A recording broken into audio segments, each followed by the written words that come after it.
Welcome to Rust Admin Academy, where I teach you all the tips and tricks to run a successful Rust server. If this is your first time to the channel, make sure you hit the subscribe button and turn on notification bells to get notified as soon as I upload new content. If this video helps you out in the least bit, throw me a thumbs up. I super appreciate it. As requested by one of my subscribers, I'm going to show you today how to increase how often and how densely things spawn. So let's get started. We're going to get into it right now. Okay, so here we are in game in our test server, and yes, I am flying around. It's okay, it's not admin abuse because this is just for your benefit. So as we're looking here, we can look around. We're just off of Train Yard on the road here, and we can see one trash pile there, one trash pile there, and one trash pile there.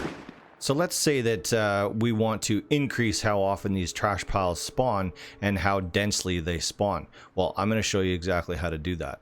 And one of the best parts about this is you don't actually need oxide to do it. It's actually just a couple of lines that you'll add to your batch file that will allow you to increase your spawns, which technically will keep you in a vanilla status because you don't have oxide running on your server. So let's get into that. I'm going to show you exactly how to do it.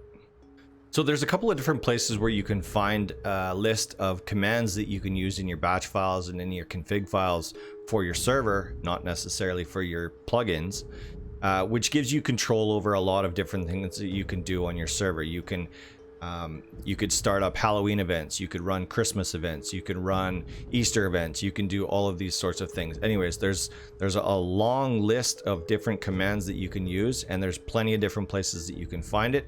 The one that I use most often is Corrosion Hour. I can post a link down below. And in order to do what we want to do, which is increasing the junk pile spawn density as well as how often they spawn. So these are the 4 commands that we want to deal with, or we'll call them CVARs because that's what they're called. So if we take these 4 different CVARs and we apply them to our batch file, it looks like this right here. So we've increased our spawn rate by 0.5 to a maximum of 0.6, which is 50% more often to a maximum of 60% more often. And we've also increased our spawn density from 0.5 at default to a minimum of 1.5 to a maximum of 1.6, which is drastically going to increase how often junk piles spawn and their density. And I'll show you what I mean. So now that we've made these changes to our batch file, so we need to save our batch file, and then we actually need to restart our server for those changes to take place. So I don't have anybody in my server with me. If you have a population in your server, you're going to want to do the restart command. But because I don't have anybody in there, I'm just going to do the quit command, which immediately shuts down the server. And now I'm going to restart it, and it will use those CVARs that we've now added into our batch file. So now that our server is back up and running, I'm just loading into the game right now, and I'll show you the differences that we've made. So as you'll remember, before we shut down, we had one loot pile there, or junk pile. We had one approximately there, and we had one approximately there. So this process doesn't take effect right away. We still have to go through the spawning process, which will take time. So I'm going to let the video sit and record, and we're just going to watch and see how long it takes for the astronomical number of junk piles that we've now told our server to generate. Okay, so it is important to remember that this change will not take effect immediately. You will have to wait this out and let your junk piles spawn. So I've been waiting about, let's call it 24 minutes. So in 24 minutes, we've increased the spawn density from the 3 that it was before to 1, 2, 3, 4, 5, 6, 7. There's another one over there, 8. And this will continue to spawn more and more and more, and you'll end up with, there's probably, just in this small area right here, I would expect to see between 15 and 20, maybe 20 is a little high, probably about 15 junk piles spawn just in this little area right here because of the change that we've made.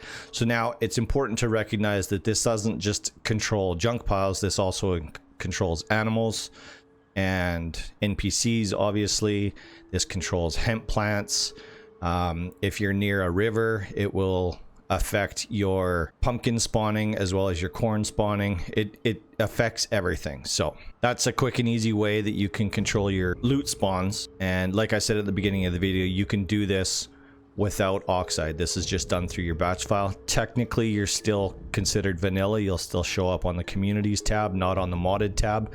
But you should know this is technically a modification to a vanilla server. So if somebody that's paying attention sees it, they're going to be like, no, this person probably shouldn't be on. And if you were an official server or trying to be an official server, this will prevent that from happening, because they'll know that you made a change to the actual gameplay, taking it away from vanilla. So I hope this helps you out a little bit, teaches you a little bit of the changes that you can make in your batch file, and that list of changes can be extensive. There's so many CVARs that you can explore. They're all on Corrosion Hour, really easy to find, and you can play around with them as much as you want and decide what you want in your server and what you don't want in your server. Anyways, I hope you guys enjoyed this video. If you did, throw me a thumbs up. It helps me out more than you can ever imagine. And if you'd like to see any other plugins covered in future videos, leave those comments down below. Let me know what you guys want to see in the future. Let me know what you guys think of this video right now. Remember to subscribe to the channel and turn on notification bells so that you get notified as soon as I upload new content. Okay, we'll see you in the next one.